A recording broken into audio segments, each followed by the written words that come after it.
recibir de Dios. Bienvenido, José.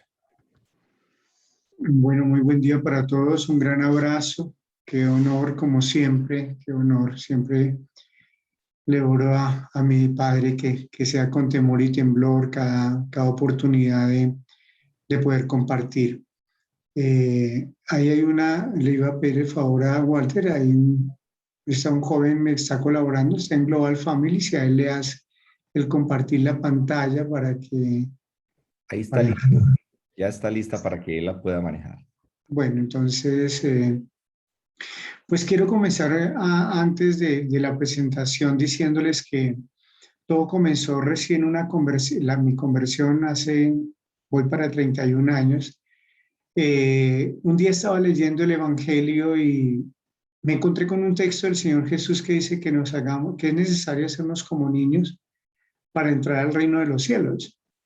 Y la verdad yo tuve una reacción inmediata que fue cerrar la Biblia y decir, no, como niño no. Y entonces luego me quedé meditando por qué tuve esa reacción, esa reacción de no querer ser como niño. Y empecé a recordar pues cómo había sido mi niñez y básicamente pues tuve unos años donde mis padres me enviaron a estudiar, son del Tolima, me enviaron a estudiar a Girardot mis años de primaria, segundo, tercero, cuarto y quinto primaria. Y pues en esos tiempos estaba el modelo de los internados y mi papá fue uno de esos que estudió interno en el colegio, creo que era Salesiano San Simón de Ibagué.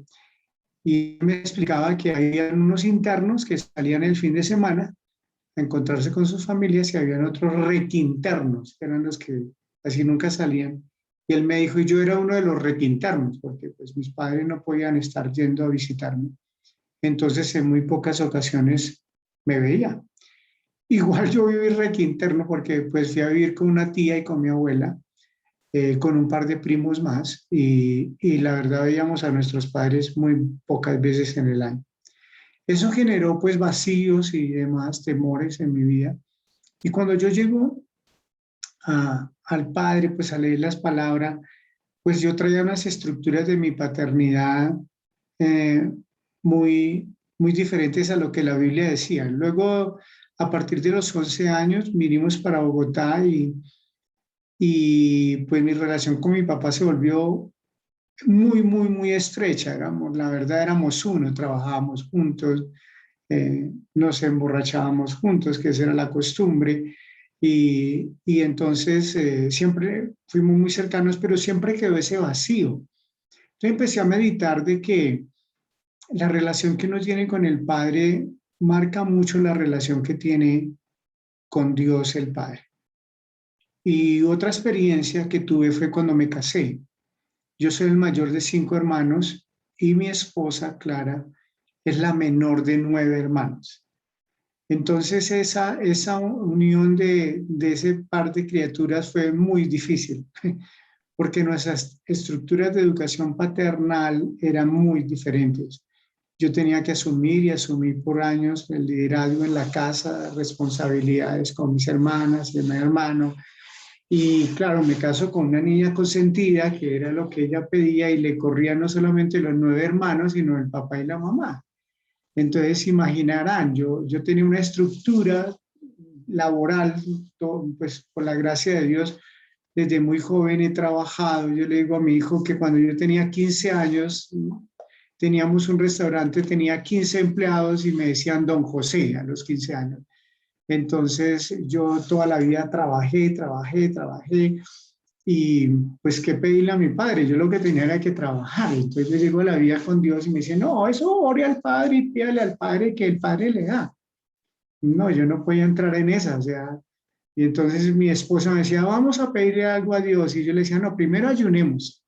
Y como en el tercer ayuno, me dijo, no, venga, cada vez que vamos a orar algo vamos a tener que ayunar. Y entonces ahí empezamos a evaluar cómo una formación ella queda tan fácil pedirle al Padre y a mí tan complicado pedirle al Padre. Entonces ahí empezó un proceso de sanidad, la verdad fueron meses, años en que la única experiencia que le pedía a Dios como Padre era que poder correr a sus piernas y abrazarme, como tantos niños lo hacen con su papá. Solo quería tener esa experiencia y lloré por horas y queriendo tener un conocimiento de Dios como Padre, ese texto de que aunque mi padre y mi madre me dejaren con todo Dios, el Padre me recogerá y bueno, tantos textos. Entonces yo dije, no, Dios, enséñame y revélate a mi vida como Padre. Entonces ahora sí quiero que por favor Juan, el amigo, el discípulo que me está ayudando, comparta esta palabra de restaurando la paternidad.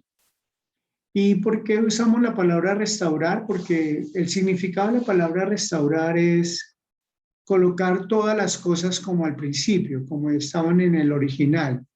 Eso significa restaurar. Y yo creo que hay varias R's que uno vive cuando llega a los pies de Dios y entra en su reino. Y es uno se arrepiente, pero también uno tiene que ser restaurado, reconciliado, tiene que restituir, que son cosas que a veces se nos olvidan hacer.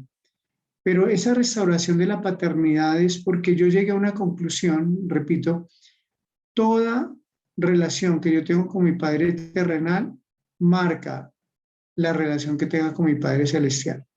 Sea que tuve padre, no tuve padre, conocí al Padre, no conocí al Padre, tuve una relación estrecha o una relación ausente. Ayer algunos hablaban de no abrazos, de no diálogos con el Padre, entonces le queda a uno difícil hoy hablar con el Padre.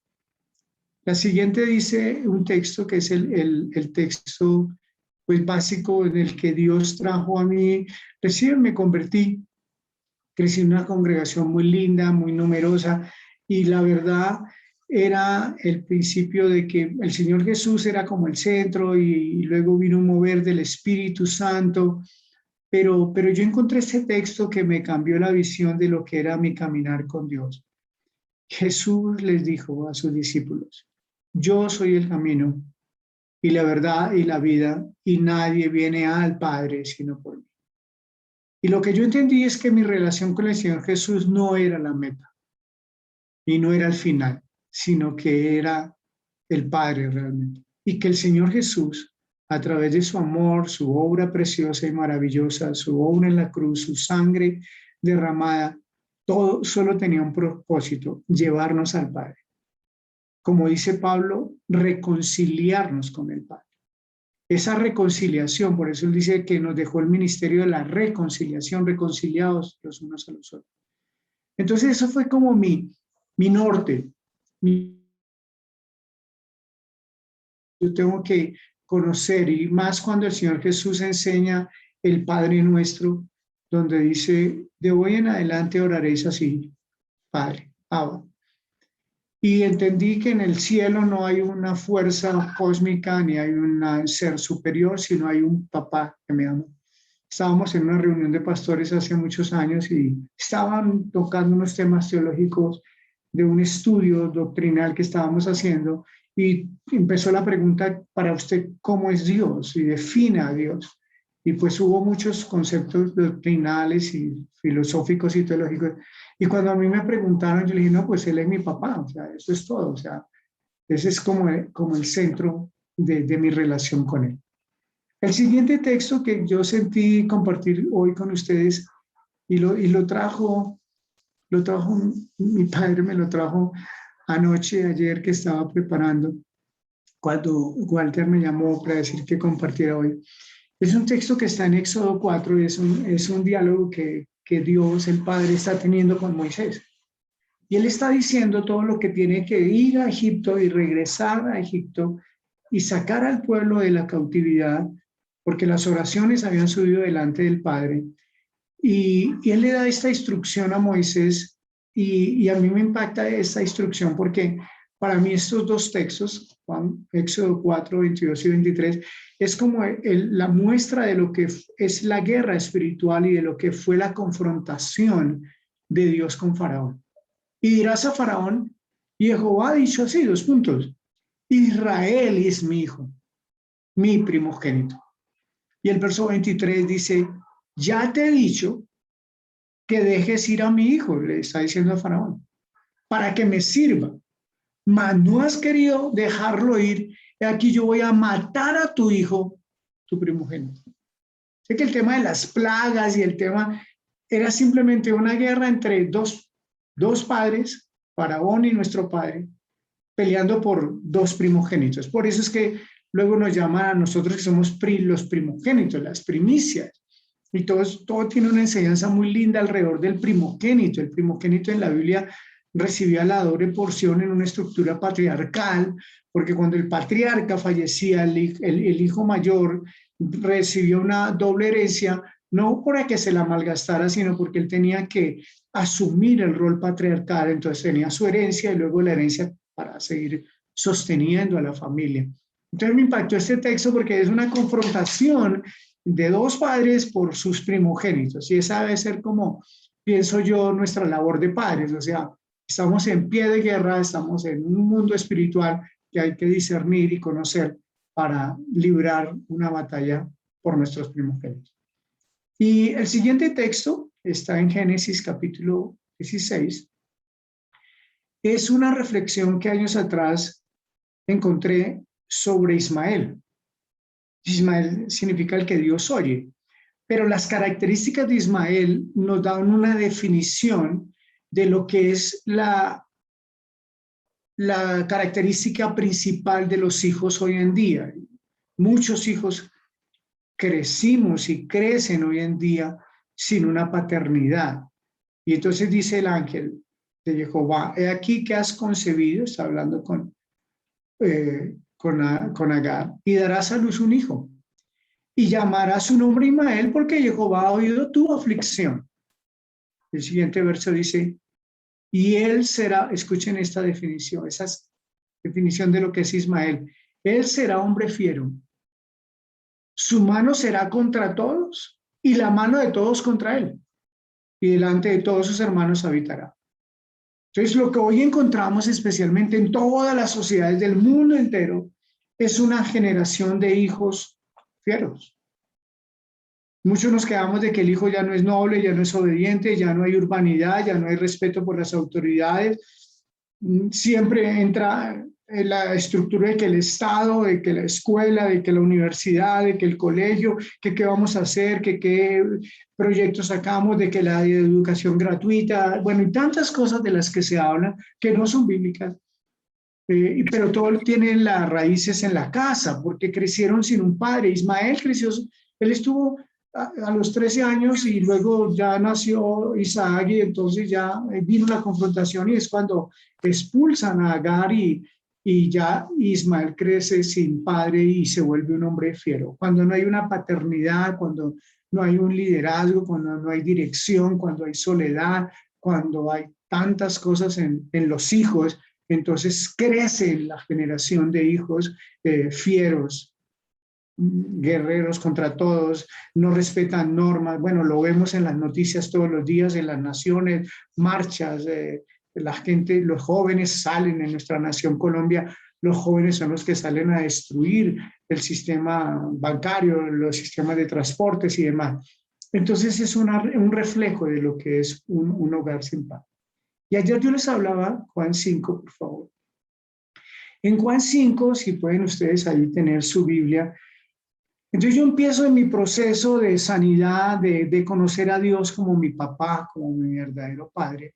Y lógico que el Evangelio de Juan, la palabra padre en los dos libros donde más se repite es en Génesis, se repite como 170 veces, 171 veces, pero en el Evangelio de Juan se repite más de 120 veces, como 121 veces aparece la palabra padre.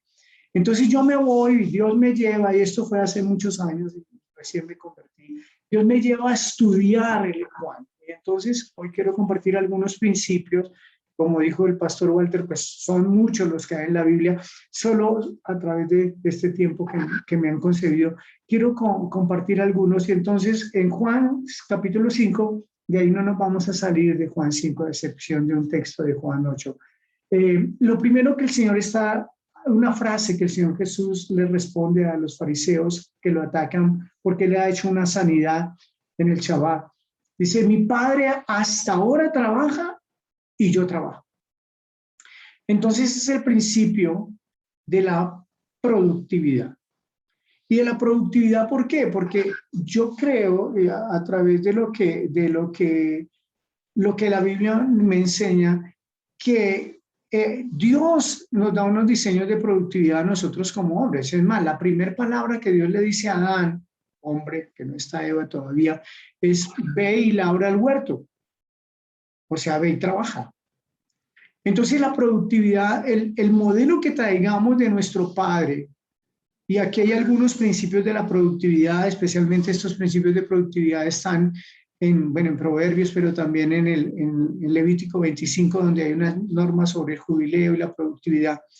Pero hay personas, tuve un padre diligente, tuve un padre que me enseñó a ahorrar, tengo el principio del reposo, del descanso dentro del trabajo, tuve un modelo de un padre generoso, tengo el modelo de la responsabilidad, el modelo de la honestidad.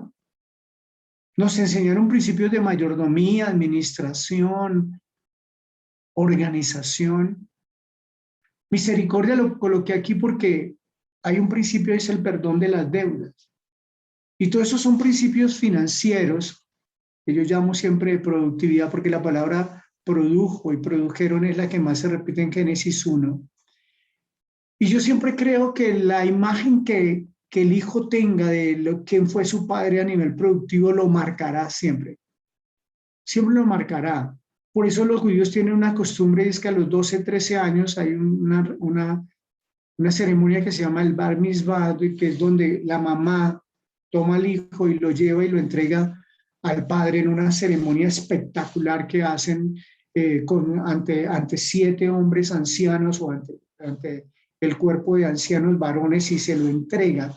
Y desde los 12, 13 años más o menos hasta los 30 el padre tenía que tomar a su hijo y enseñarle su trabajo, su ministerio o su oficio, su profesión. Entonces, creo yo totalmente que donde no hay un modelo de productividad crecerán hijos. Y la reflexión es si a nosotros alguien nos enseñó. Yo muchas cosas de mi vida productiva las tuve que aprender en Dios, en su palabra. Aunque fui un hombre muy trabajador y mi papá me enseñó a trabajar y trabajamos, a veces 15, 20, 23 horas al día cuando había tanto trabajo, pero despilfarré en vicios, pero nunca en mi caso ahorré, no tenía el principio de descansar, mucho menos perdonar deuda, era muy responsable, eso sí. Entonces yo creo que nosotros somos marcados como hombres por el modelo que hayamos traído de nuestro padre a nivel de la productividad. El siguiente texto ahí mismo en el capítulo 5 de Juan está en el verso 19. Yo tomé algunas frases, no los textos completos, pero las frases a las que yo quiero pues compartir estos principios. Porque todo lo que el padre hace, también lo hace el hijo igualmente. Y esta expresión o este principio o este modelo se repite muchas veces en el Evangelio de Juan. Y es que el hijo solo hacía lo que veía hacer al padre. Entonces es el principio del ejemplo. ¿Qué ejemplo tuvimos? ¿En qué ambiente crecimos? ¿Qué modelo de papá vimos? Entonces, en Colombia, por ejemplo, más del 45-47% de los hogares hay una mujer cabeza de familia. No hay un modelo de papá en casa. Y en muchos otros hogares hay un modelo de papá donde el papá es un hombre pasivo, que no asume el liderazgo, que la mamá es la líder, que está en un modelo matriarcal. Hay muchos estudiosos que dicen que el crecimiento del homosexualismo o de hombres afeminados es porque el papá no está y ellos beben y se nutren de un espíritu femenino. Entonces se sientan como la mujer, se peinan como la mujer. Pues lógico, no hay un referente y especialmente los hijos varones. El hombre nace con un chip y es que vamos a ser cabeza y que tenemos que asumir un liderazgo en la vida. Ese es el chip del varón. Entonces, cuando el niño varón empieza a mirar dentro de su hogar bueno, aquí quién es el líder, a quién hay que imitar. Si la mamá es la que toma las decisiones, si la mamá es la matriarca, si no hay papá porque está ausente, pues empieza a beber solo de un espíritu femenino. Y ahí permítame contar una anécdota que escuché hace años atrás. En una montaña en Norteamérica, en un invierno muy, muy fuerte, habían pues campesinos que vivían granjeros en las montañas, en sus cabañas, y habían dos granjeros que tenían cada uno un hijo. Y entonces cayó una nevada tremenda y los padres en ese día no alcanzaron a llegar a la cabaña. Entonces, cuando pasó la tormenta de la nieve, pues entraron a las cabañas y en una cabaña estaba el hijo de este hombre que no había alcanzado a llegar a casa y tenía a su mamá, a sus hermanos alrededor de una fogata y demás y los había podido salvar. Y cuando llegaron a la otra cabaña, pues no encontraron al hijo que estaba ahí y la familia de este varón estaba muerta. Y entonces le preguntaron a esos dos muchachos, bueno, ¿y qué fue lo que tú hiciste? ¿Por qué tú pudiste salvar tu familia y por qué tú no? Y entonces dice el joven que había salvado a su familia, dice, pues yo lo único que recordé fue las pisadas de mi padre. Y yo cuando salí en medio de la tormenta seguí los pasos, las pisadas, hasta que llegué a donde él tenía la madera guardada y lo que hice fue ir a ese cuarto aledaño donde estaba la madera, a una cabaña al lado y yo traje la madera y prendí el fuego y guardé a mi mamá y mis hermanos.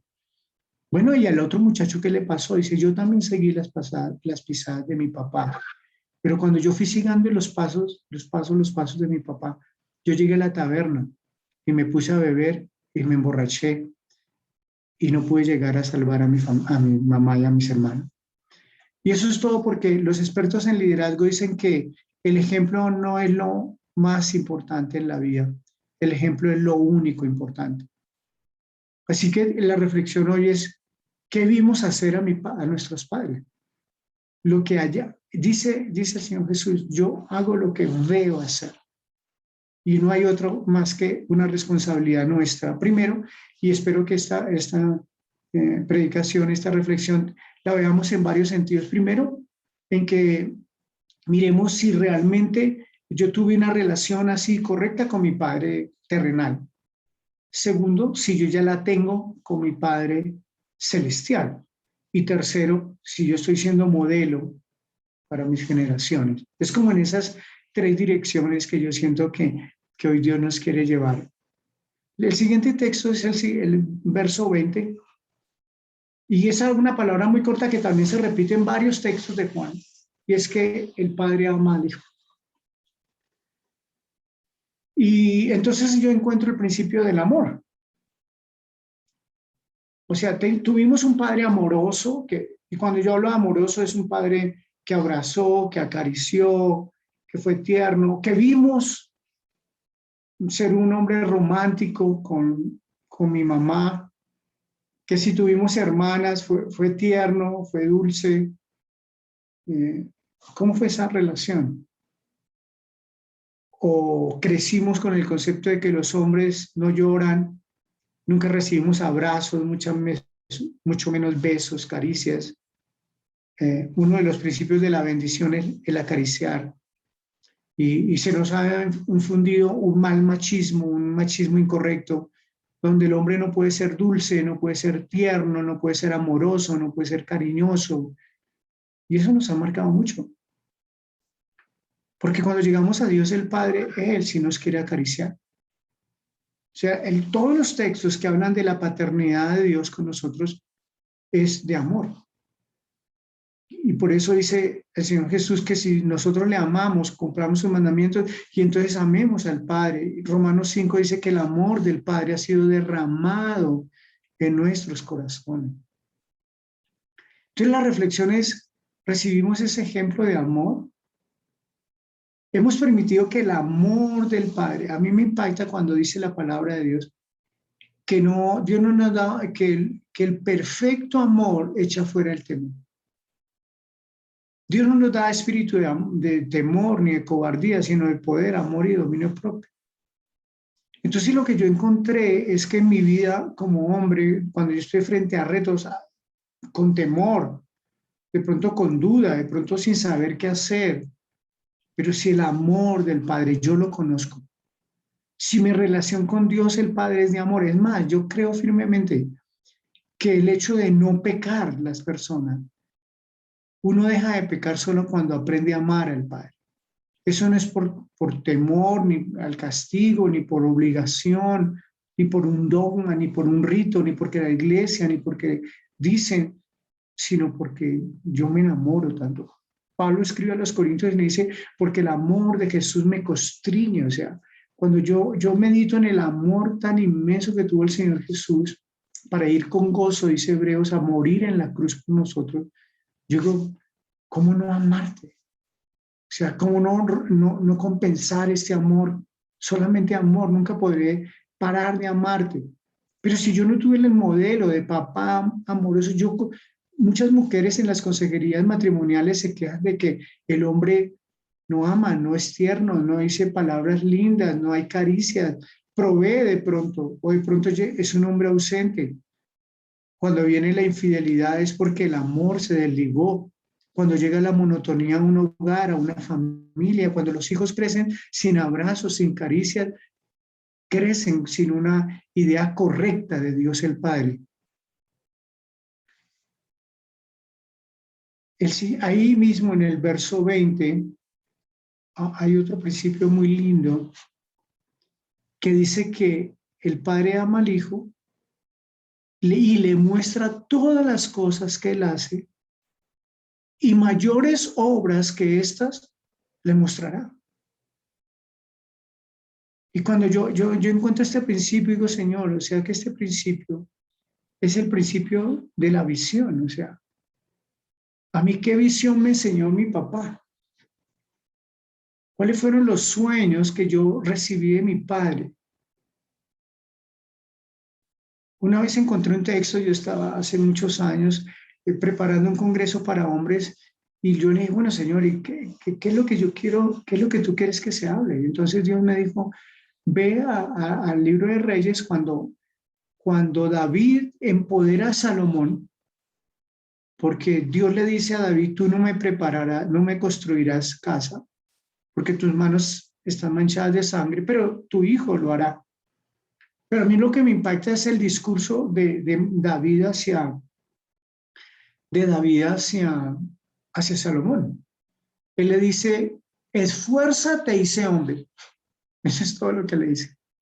Pero luego le dice algo muy lindo y le dice, y yo aquí tengo los planos, los diseños del templo, y tengo oro y plata y madera y bronce, y también tengo un pueblo, ahí hay un ejército, hay oficiales, hay príncipes, y hay un pueblo, hay un liderazgo. Y esa fue la herencia que David le entregó a Salomón. Y luego dice el texto siguiente, y entonces cuando muere David, se sentó Salomón en el trono que David, su padre, le había preparado. Entonces, cuando vemos nosotros nuestras vidas, de pronto encontramos padres que no estuvieron, o sencillamente padres que nunca nos dieron una visión de la vida, que vivimos en el día a día, que nunca hubo sueños. Pero cuando tú vas al Padre, nomás en Génesis, Dios le dice a Adán y Eva, llenen la tierra, multiplíquense, fructifiquen. Entonces tú encuentras a un Padre ilimitado, y me impacta por eso esta frase que dice, y mayores obras que ésta le mostrará. El Señor Jesús más adelante a sus discípulos dice, ustedes harán cosas mayores de las que yo he hecho. Entonces yo creo que llegamos a la vida con Dios con yo una vez conocí al pastor Cho, coreano, que murió hace poco, y yo lo conocí en Australia en un congreso que estuvimos juntos. Y lógico, yo había escuchado de ese hombre de una iglesia de 700,000, 800,000, 1,000,000 de personas, que a uno no le caben en la cabeza tantas personas. Y entonces el sueño de uno era ir, pues en mi caso, cuando en la congregación que yo crecí, era un día ir a Corea y sentarse allá un domingo y ver 7 cultos de 70,000 personas cada culto y que la mitad de la iglesia venía un domingo y la otra mitad el otro domingo. Entonces imagínense eso, o sea, como que no te cabe, uno cierra los ojos y no le caben más de 100 personas en su cabeza y el hombre, entonces yo lo tenía un día ahí, éramos mi esposa y yo con la traductora y él, ahí los cuatro solos en un salón. Y yo dije, Dios, ¿y yo qué hago aquí? ¿Qué le digo? Entonces le dije, mire, doctor Cho, somos un par de jóvenes. ¿Y qué consejo nos da usted? ¿Y qué podemos hacer? Y él cogió una Biblia, nunca se me olvidará. Él cogió una Biblia y nos la puso así en la cabeza y nos daba así golpes. Dijo, por años, cogí a mi pueblo y les enseñé esta palabra y les di así duro en la cabeza, me decía, les di así duro en la cabeza para que renovaran su mente, su visión, para que salieran de la miseria, de la escasez, de la pobreza. Y les enseñé los principios eternos de esta palabra. Nunca abandonen los sueños, enseñen a la gente visión. Un día una amiga de Dios, una mujer de Dios, vino a predicar a la congregación y entonces estaba enseñando de que el Señor Jesús al paralítico, al enfermo lo sanaba, al endemoniado le echaba fuera a los demonios, pero a los pobres les predicaba el evangelio. ¿Y es por qué? Porque el evangelio, la buena nueva, nos tiene que romper, o sea, la estructura de escasez, de miseria, de falta de sueños, de empoderamiento, que es algo que hemos hablado con el pastor Walter, de lo que es la identidad y la dignidad. Son tres cosas que el enemigo siempre ataca: la dignidad, la identidad y la productividad. Entonces, aquí el Padre está diciendo, aquí hay unos sueños, aquí hay una visión, fue lo que David hizo con Salomón. Entonces, la pregunta es, ¿mi padre lo hizo? ¿Me enseñó cosas grandes? ¿Me enseñó a soñar, a ser un visionario? Cuando Lot se separa de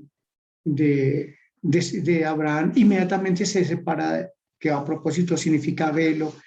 Dice Dios a Abraham, alza tus ojos y hasta donde tú puedas ver, esa será la tierra que yo te voy a entregar a ti y a tus generaciones. Entonces, creo que eso también nos marca. Hemos recibido esa visión amplia de Dios. La estamos impartiendo a nuestras generaciones. Somos hombres emprendedores, visionarios. El siguiente texto está en el verso 21. Ahí del mismo capítulo de Juan 5. Como el Padre levanta a los muertos y les da vida, así también el Hijo a los que quiere da vida. Eso lo repite en el verso 25, en el verso 26, en el verso 28, en el verso 29. Habla de la resurrección, del poder de la vida. Entonces, ese es el principio. Que Dios nos da el poder de dar vida, que nosotros como hombres tenemos una labor al interior de la familia y donde quiera que nos encontremos en un ámbito ministerial, profesional, empresarial, laboral, en la sociedad. Nosotros tenemos una labor, y yo coloqué esta frase, palabras de vida eterna, porque a mí me impacta que cuando está el Señor Jesús dándole unas instrucciones y lo que es su doctrina a sus discípulos, Él les dice, ¿ustedes también se quieren ir? Porque ustedes también se quieren ir, todos lo habían abandonado, solo habían quedado sus 12. Y Pedro da una respuesta que a mí me impacta mucho, y él le dice, ¿pero a dónde iremos si solo en ti hay palabras de vida eterna? Entonces yo entendí que nosotros somos hombres que tenemos que dar vida todos los días. Cuando Pablo escribe la carta a la congregación de Roma, a los romanos, él les dice, porque Abraham entendió un principio, que Dios, el Padre, llama a las cosas que no son como si fuesen. Después la fe, la certeza de lo que yo espero, la convicción de lo que yo no veo. Es lo que dice la palabra. O sea, tuvimos un padre que cuando hablaba daba vida, o tuvimos un padre que gritó, que humilló con palabras. El poder de la vida y de la muerte está en la lengua, dice la palabra de Dios. O sea, realmente vivimos ese ejemplo en casa, donde había un hombre de fe declarando bendición, bendición, bendición. Tú puedes, te voy a ayudar, confía, cuenta conmigo.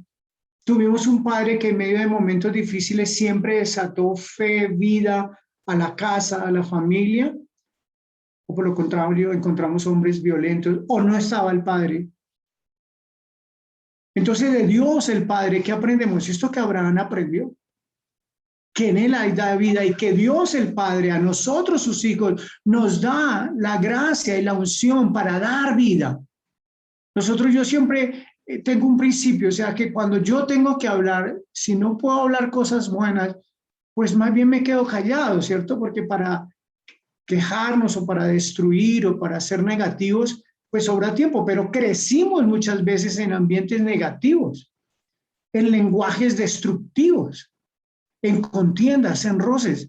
Y uno dice, ayer daba una consejería y yo les decía, mire, esto es muy sencillo, uno recibe una herencia y la herencia es gratis, sea buena o sea mala.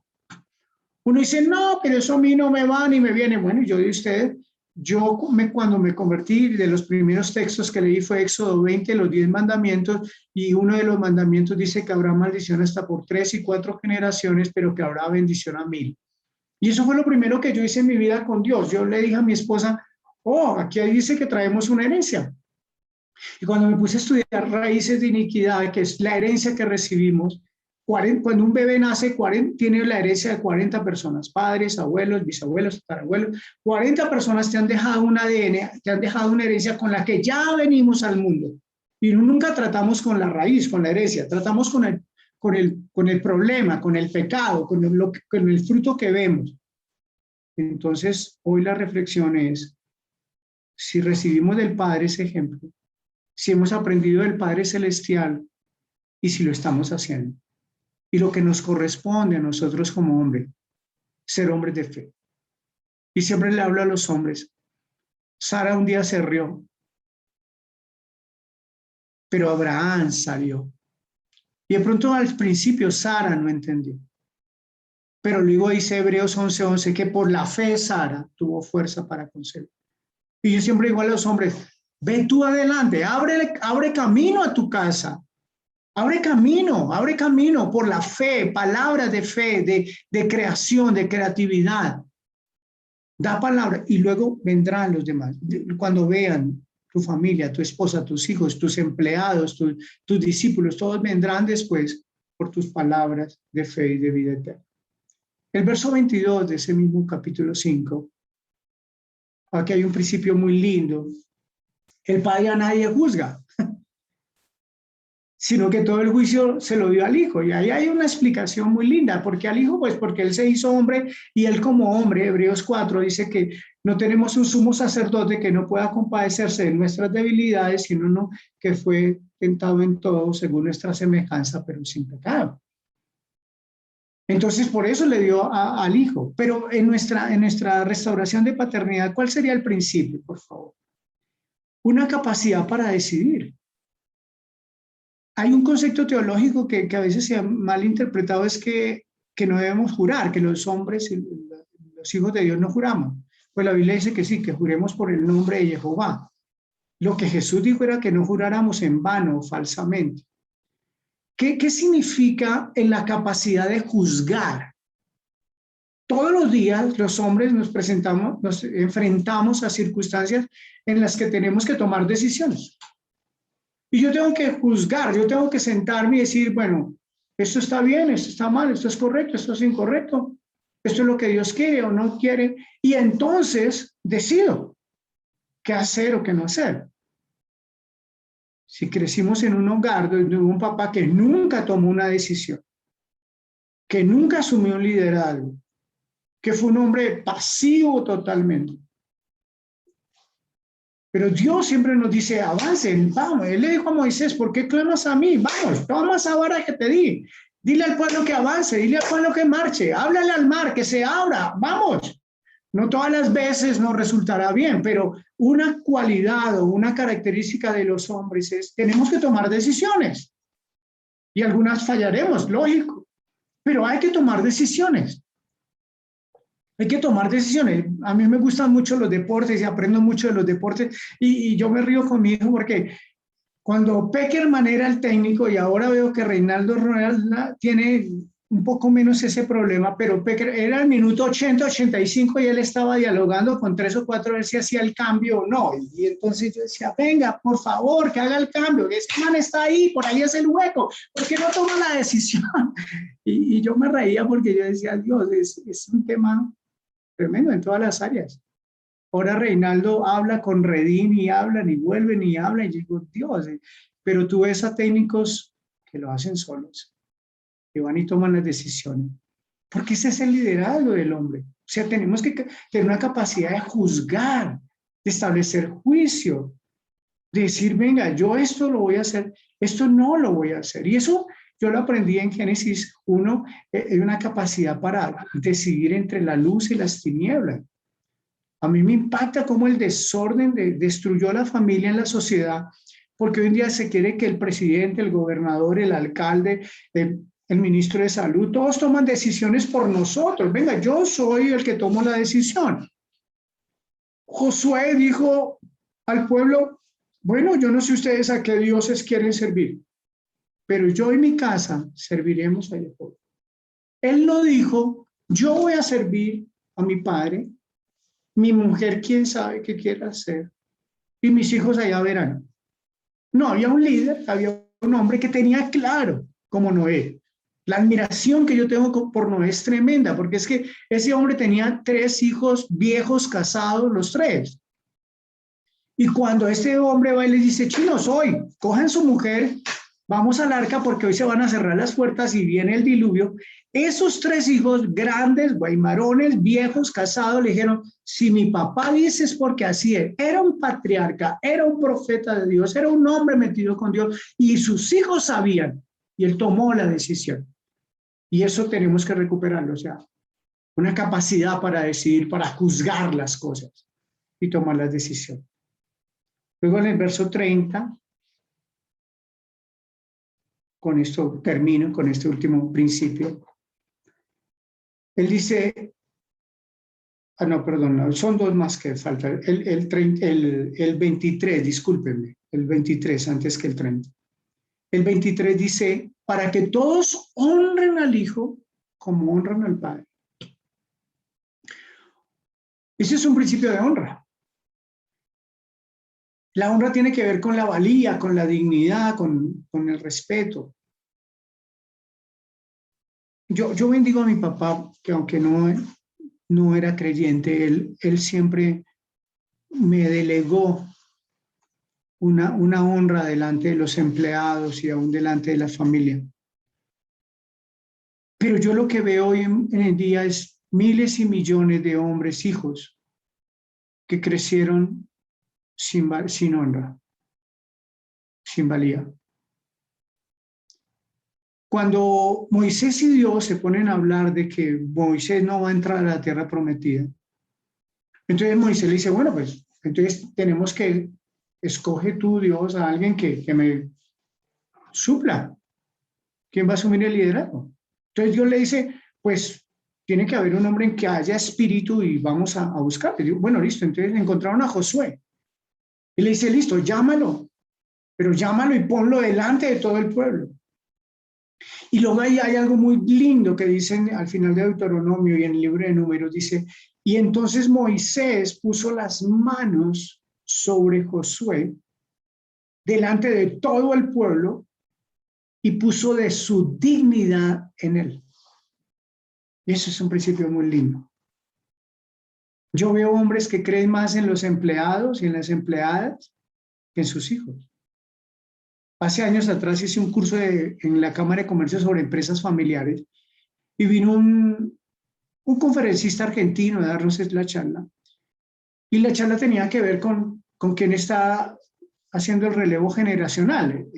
Dice que el 90% de las empresas familiares en la segunda o tercera generación fracasan porque el fundador no empoderó a sus hijos. Y yo creo que si no lo recibimos en casa, pero lo recibimos del padre. La historia del hijo pródigo es esa, el hijo se fue lejos, deshonró al padre, vivió perdidamente, perdió toda la herencia, pero un día volvió en sí y dijo, oh, ¿Qué hago yo acá? En la casa de mi padre, el jornalero más pequeño está comiendo mejor que yo y vive mejor que yo. Entonces él dijo tres cosas: me levantaré, iré y diré. Y eso hizo, se levantó, fue y dijo. Y fue y le dijo: Padre, he pecado contra el cielo y contra ti.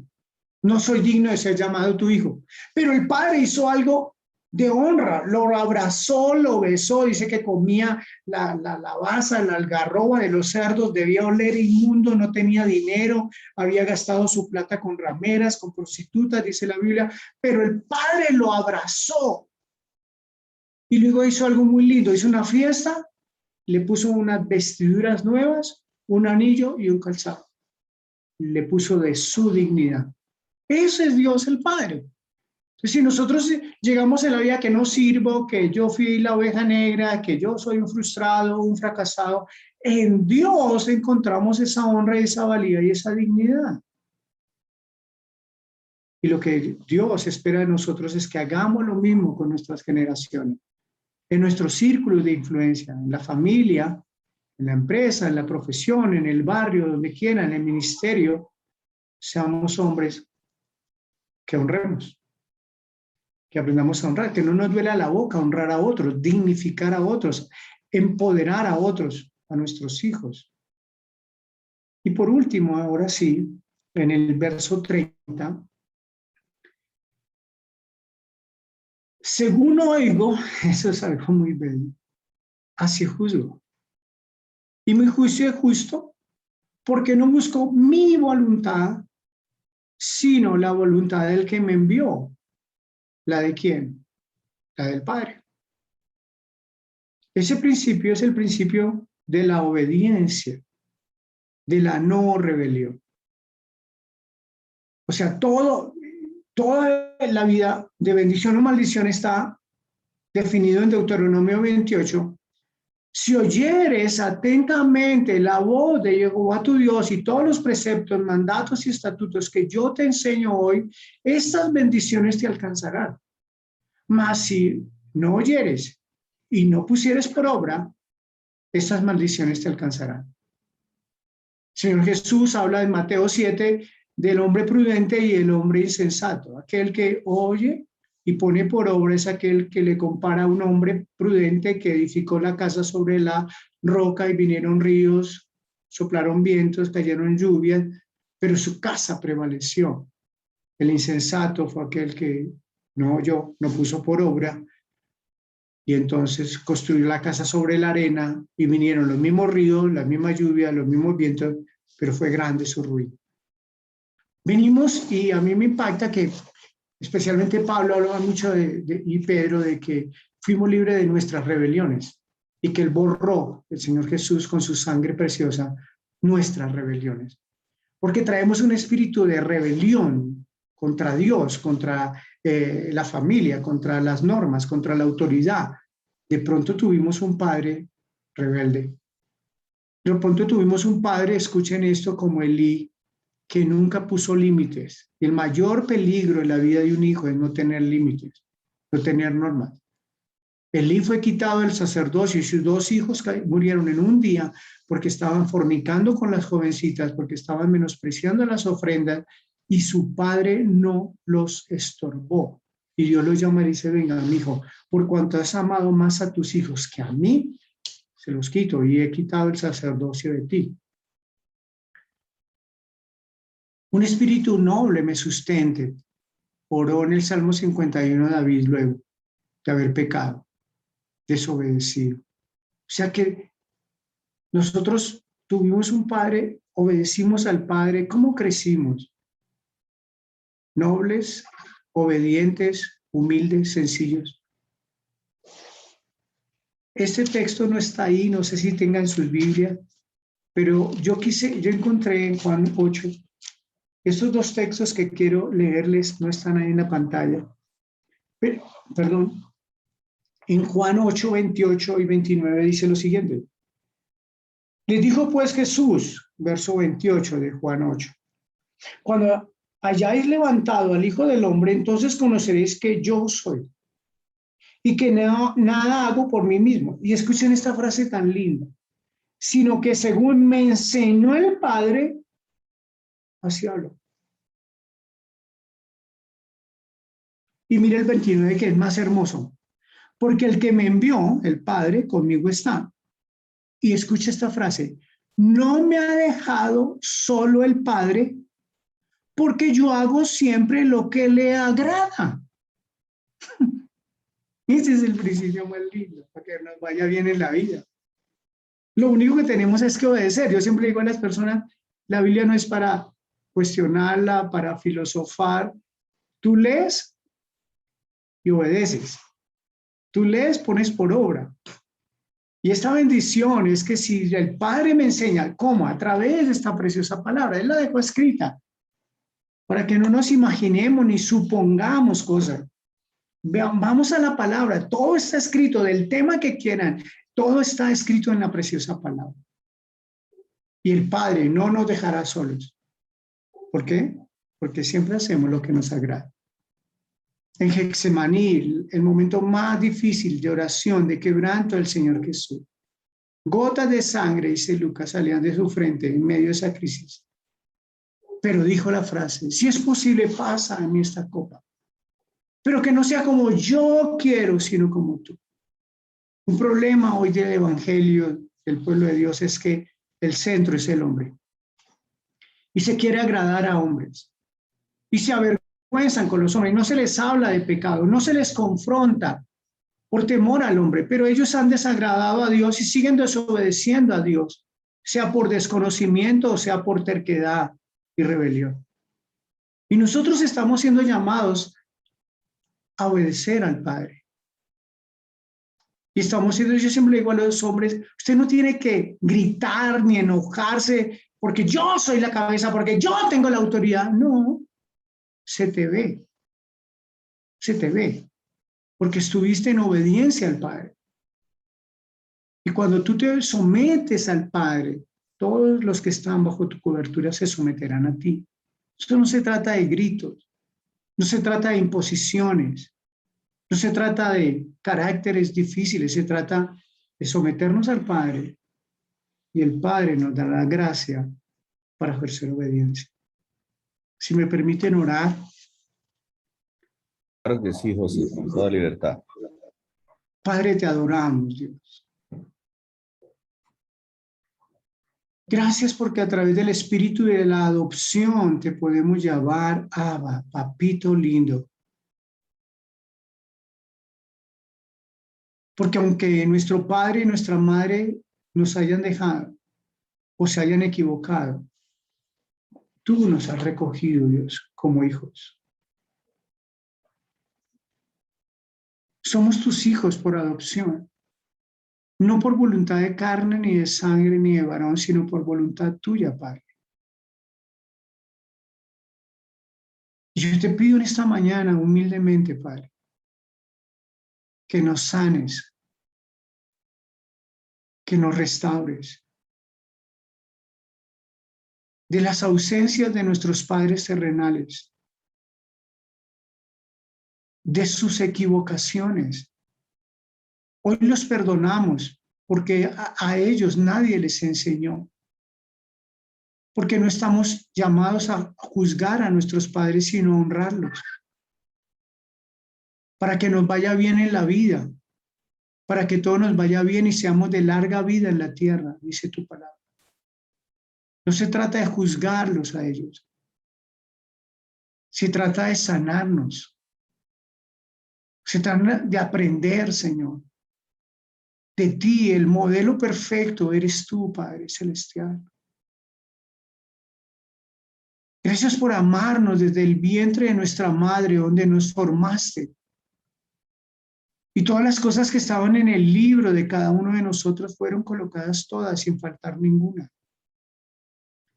Nos trajiste con un eterno propósito y todas las obras fueron creadas desde antes de la creación del mundo por ti y para nosotros, para que andemos y caminemos en ello. Ayúdanos, Señor, a meditar en estos principios de productividad, en estos principios de honra, en estos principios de amor. En cada uno de estos principios, Padre, Yo coloco estos varones hoy delante de ti. Que sea tu gloria descendiendo, Padre, sobre nosotros. Señor. Que seas tú mostrándonos el camino que lleva al Padre. Que seas tú nuestro modelo y nuestro ejemplo a seguir. Que el amor tuyo sea derramado en nuestros corazones. Que te representemos a ti porque no hay mayor honor en la tierra que representarte a ti. Queremos, Señor, ser hombres visionarios, hombres de sueños. Y la única manera que podemos hacerlo es a través tuyo, Señor, de tu palabra. Que como a Pablo, a Saulo, le quitaste las escamas de sus ojos. Quite las escamas, Señor, de nuestros ojos y amplíes nuestra visión, Señor. Ayúdanos, Dios, a ser hombres dadores de vida.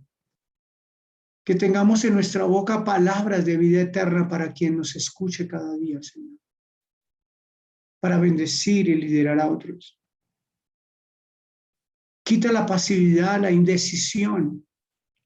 Que tengamos esa capacidad para tomar decisiones cada día y enfrentarnos a la vida. Gracias por honrarnos tanto, porque has puesto de tu dignidad en nosotros, Señor. Nos has vestido con vestiduras santas, puras. Nos has puesto anillo, calzado, Señor. Y perdónanos, Señor, si hemos sido rebeldes, desobedientes. Queremos ser solamente hijos y el único sueño nuestro hoy es que así como cuando el Señor Jesús salió de las aguas y tú dijiste, este es mi Hijo amado en quien tengo complacencia, podamos hallar complacencia delante de tus ojos como hijos, sin títulos. No se trata de títulos, no se trata de logros, de fama, de dinero, se trata de que podamos ser hijos tuyos. Ese es el mayor anhelo, el mayor sueño. Sana nuestros recuerdos con tu sangre preciosa. Llena cada vacío que ha entrado en nuestros corazones por años, Señor. Sana las heridas de nuestro corazón. Tómanos en tus manos como vasijas de barro, Señor, para la gloria tuya. Te bendecimos y te adoramos en tu precioso nombre, Jesús. Amén.